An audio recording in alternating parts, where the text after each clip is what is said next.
皆様こんにちは。フラメンコギタリストの石井かなおです。今回からフラメンコのリズムについて解説をしていきたいなと思っております。フラメンコのリズムって難しくてとっつきにくいと思われている。確かに簡単じゃない部分もあるんですけど、実際以上に難しく思われている部分もあるんですよ。なのでできるだけ客観的に解説していけたらなと思っております。でフラメンコにとってやっぱりリズムってめちゃくちゃ重要で、例えばですけどめちゃくちゃギターのテクニックを持ってる人でもリズムがこうメッタメタだったらもう空気と一緒の扱いだけいないと同じみたいな。逆にこうギターなんか親指1本でしか弾けなくてもリズムがバチッと決まってれば大絶賛を受けたりするんですよね。それだけリズムがすごい重要視されてるジャンル、フラメンコに限らずリズムがいいのと楽器が上手いのってイコールだとは思うんですけど、でフラメンコにはパロっていうスタイルの区分けがあるんですね。曲のジャンル分けみたいなものでブルースとかカントリーとか R&B とかあるじゃないですか。そんな感じでフラメンコの世界の中でもこうスタイルが分けられてる。ものすごいざっくり言ってますけど、フラメンコには大まかに分けて10種類ぐらいのリズムがあるんですけど、今回はその中でもルンバっていうリズムを解説していきます。このルンバもそのパロっていうジャンル分けの一つ。パロってこういろんな分け方の方法があって、それぞれのパロによってギターのコード感が決まってたり歌のメロディーが決まってたりっていう要素があったりするんですけど、このルンバに関しては結構縛りがほとんどなくてイコールリズムの名前だと思ってもらってもOKです。リズムの特徴としては何よりもキャッチーさですかね。フラメンコっていうとこのリズムを思い浮かべる人が多いと思います。実はですね、フラメンコって速い4拍子がこれしかなくてですね、逆にフラメンコが大衆受けするにはこのリズムに入れてアレンジするしかないっていう、切ない部分もあるんですよ。あとは3拍子とかちょっと謎なリズムしかない。キューバにもルンバっていうリズムがあって、コンテンポラリーダンスにもルンバっていうジャンルのダンスがあるんですけど、この2つとは明らかに違うリズムでももちろん影響は受けてて、フラメンコには逆輸入的にラテンアメリカの影響を受けたパロっていうのがいくつもあって、このルンバもキューバのグアラチャっていうリズムが元になってるっていう定説があります。もちろんそこら辺は諸説ありなんでしょうけど、確かに似てるんですよ。ギターでやるともこんな感じかなっていうのが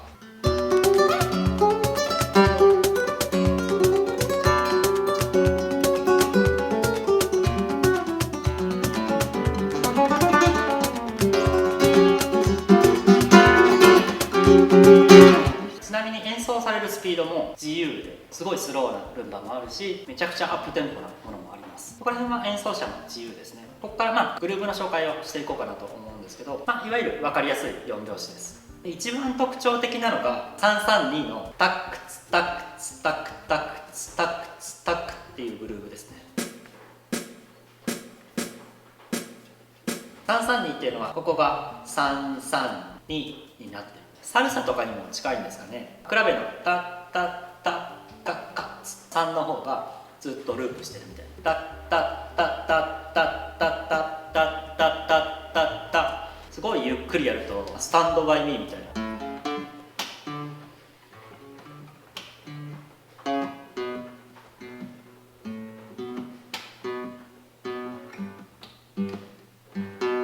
みたいな感じだったりとか、リベルタンゴとか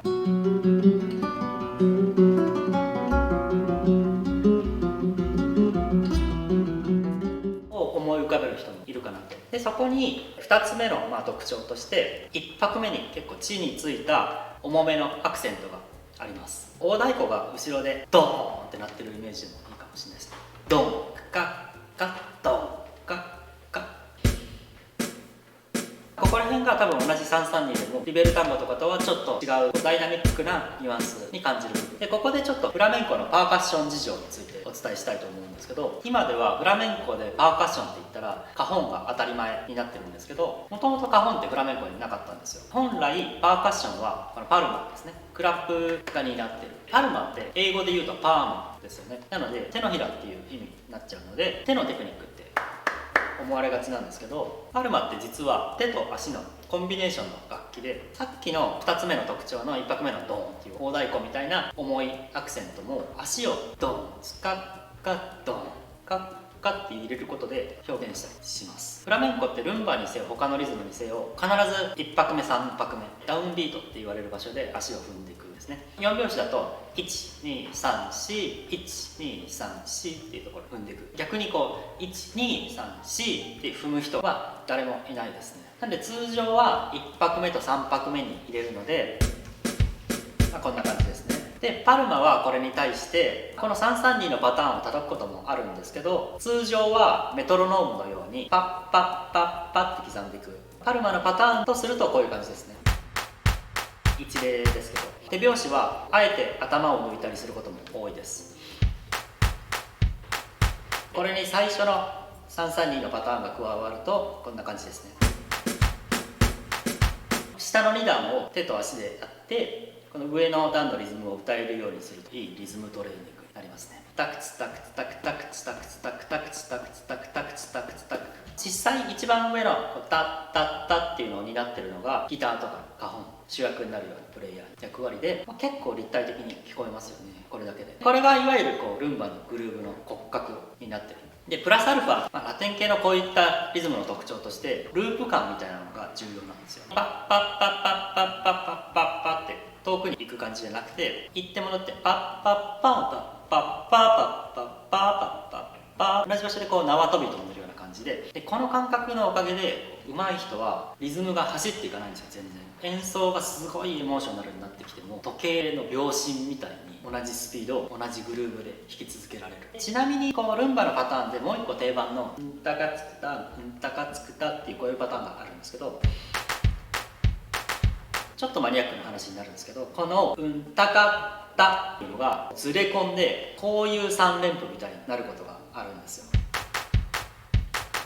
今譜面上パルマになってるんですけど、必ずしもパルマのパターンということではないんですけど、フラメンコだとうんたかつったっていうのとこの3連符のうかかうかっていうパターンを違うパターンだと認識してない人が多くて、特に家族みんなアーティストみたいなファミリーで生まれ育った野生のフラメンコの人とかだと2つのリズムがグラデーションで出てきたりするんですよ。ルンバ上手い人にギター習ったりすると、ずれてもいいんだよ、戻ってくればって言うんですよ。おそらくこういうズレのことを言ってるんじゃないかと思うんですよね。でこの訛りが加わると結構えぐいグルーヴに聞こえたりするんですよ。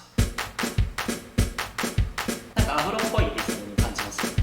複雑そうに聞こえるんですけど、この足の部分は共有してるので1拍目3拍目ですね。あとはリズムを行ったり来たりして遊んでるっていう感覚に近いかもしれないです。違う楽器が役割を別で担ってたりとかで、最近のルンバだと多様化してきて、こういうノリで演奏してるのもルンバって言ったりするんですよ。ドンクカンツトントンカン。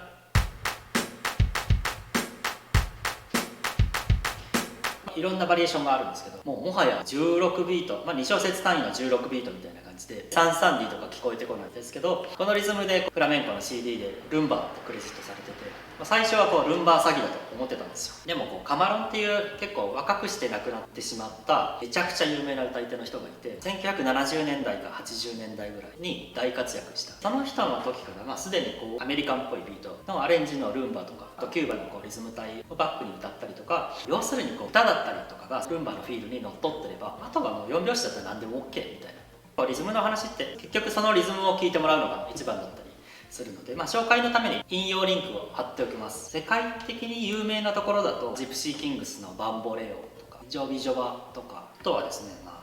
ローラ・フローレスとかバンビーノとかのギターとパルマだけでやってる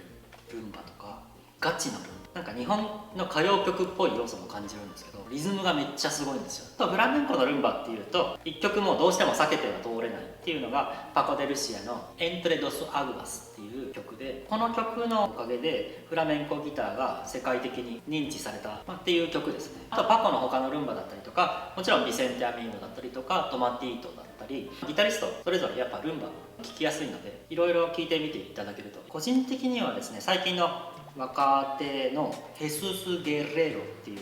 ギタリストのルンバがかっこいいんですよ。リズムがもう食いまくってて4拍子に聞こえないぐらい。あと最近すごいなって思ったのはマヌエラ・ラ・デル・ドゥエンデっていう女の子で、この子は声もリズムもものすごいんですよ。バックで弾いてるギタリストが結構モダンな演奏、なんか CD とかになるといろんな楽器とかドラムとか入っちゃって凝ったアレンジになるんですけど、こういうノラのルンバってすごいいいですよね。ギター1本歌1本みたいな。最近の傾向だと4拍目の裏ですね、うんどってれんか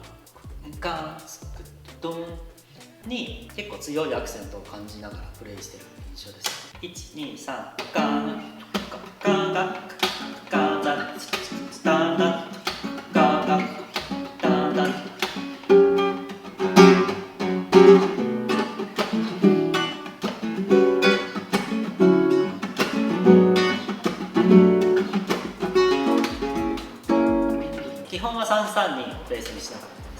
ということで今回はルンバというリズムを取り上げてみました。このリズム耳に心地いいんですけど、ギターで演奏するっていうところになってくると手順が決まったりとかして難しい部分もあるので、こちらの動画でルンバのバッキング方法を紹介してますので、演奏してみたいっていう方はぜひご覧になってください。このチャンネルではフラメンコとかフラメンコギターに関することをフラメンコをご存じない方にも分かりやすく説明しておりますので、お気に入っていただけたらチャンネル登録、高評価、コメントお待ちしております。